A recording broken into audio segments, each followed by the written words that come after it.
abundance for me, as of this moment, and again, I always say na, depende sa level mo sa buhay mo, nag-iiba-iba yung perspective when it comes to love. Iba yung love nung ikaw ay high school pa, iba rin nung college ka, iba rin when you're nasa early 20s, iba rin kapag ikaw siguro ay nasa 30, iba rin siguro pag ikaw ay nasa 40, I still don't know, but that's what I realize because I talk to a lot of people and have an insight of their minds and I can read. Charot.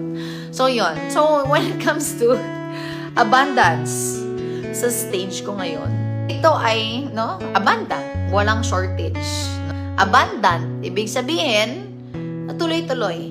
So, when I am on the state of abundance, since wala siyang shortage, not just financially, but when it comes to ideas, yan ang pinakagusto kong maging abundant. Ideas, abundant, marami kang ideas.